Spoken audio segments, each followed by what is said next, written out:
see and what helped them. If you look at that from that perspective, Mr. Young, what are some of the really must needs that you believe people in your generation have? I mean, what do you have to have? You understand that there's a high incarceration rate, there's unemployment, and there are many other things, but from your perspective, what do we need? What do they need? First, education. First, second, first, good. And then wealth. Because I can reflect back to the last 15 years that I've established organizations and groups with young kids, and I'll never forget the money that we spent, you know, to maintain, to, you know, take the kids out, to, you know, pick them up, to feed them. You know, it costs a lot of money, and then you got to pay your staff. So it definitely has to do with, you know, the money part as far as keeping these organizations, you know, together. You know, I go back and look, and you know. 1999, we had all kind of different organizations. Now you look, there's only like maybe 2 or 3 organizations when it comes to dealing with our young black boys. What about you, Mr. Flowers, from that perspective? Our thing is I go right back to discipline. I said it got to start with ourselves. Of course, we're going to need funding because funding going to help you do some things and get out there. I will use some of the examples like the Our Future program I was speaking of that helped bring me up throughout the years. They took us out of town on vacations. They taught us about black history. They taught us about being men and women to prevent teenage pregnancies and things like that. But it took finances. Right now, the organization is not operating. That's because of one of the things is finances. So if we can get someone to start finding out about these programs and financing these programs, and then we can keep these programs to come for the next generation to come.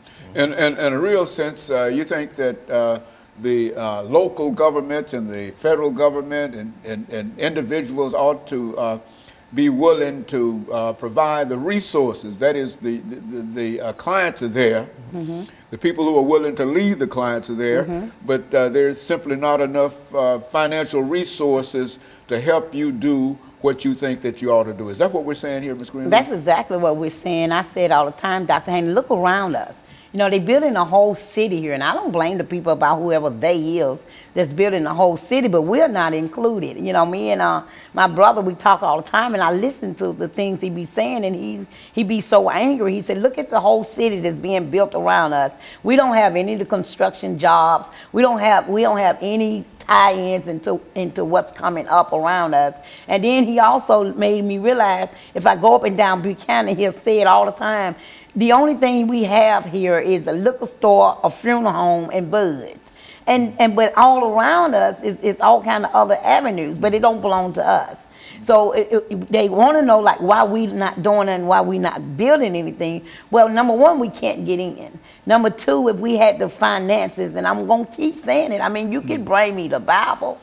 You could bring me the man at the front door, but once that door closed at 4 o'clock, there's nothing else going on for these young men, or some of these young ladies too, but we're talking about the young men now, to do. If we had our own finance, our own monies, this man's organization not only can be rebirthed, it can stay open as long as it wants to. My household that I opens up every single day and night for anybody can stay up and continue to function and run into the wee hours of the day. But it'll give us also the opportunity to be teaching them and showing them the way to life and the way to get back out here in society. So I'm going to keep on saying, if you don't think it's about money when it comes to us in this poor, low income neighborhood and communities, then I think we all need to come back to the table.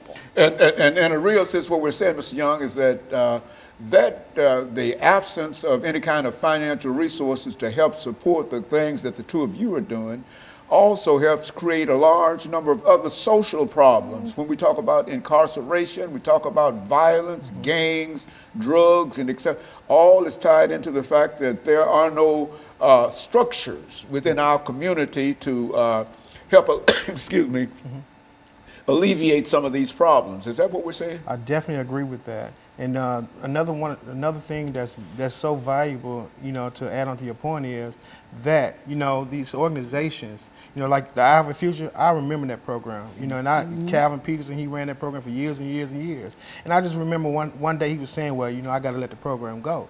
And I never understood why he said that, but, you know, now seeing, what I see now is based on finances, based on the money. No kind of support. But our part, right? Not just from the local government, but also from your neighborhood. Neighbors, Neighborhood got to pitch in, the leaders, everybody. There's such a, and of course what we're going to do, we're going to take our second commercial break, and then we're going to come back during this last segment and allow you to further elaborate upon what the three of you consider to be some of the issues. And we'll be back with our audience following this very, very short commercial break.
Thank you and welcome back to the final segment of the show for today. We're talking to Ms. Greenlee, Mr. Young, and Mr. Flowers, and the topic is broken generation. What we're trying to do with this program this morning, Ms. Greenlee, is to make people aware of the lack of any kind of resources that can help many of our young people stay out of trouble in a real sense. And I think the term you use is broken generation, and I think that a large number of our young people fall within that category, not because of their own inability to do anything, but simply because of the inability of the government, local communities, private organizations to help provide the resources that are necessary to keep them out of jail, to keep them out of killings and et cetera. Speak to it from that perspective, Ms. Greenlee. Well, Dr. Hayne, if you really look at it, people do their research. Everything that we had, like Mr. Young was saying from the early 90s, it's either been cut out, it's been shut down, or it's been taken away. The budgets have been cut. It always been cut in our low-income communities. We had it where we was filtering out. So now you want to talk about the high rate of incarceration, the drug sales, the gangbangers.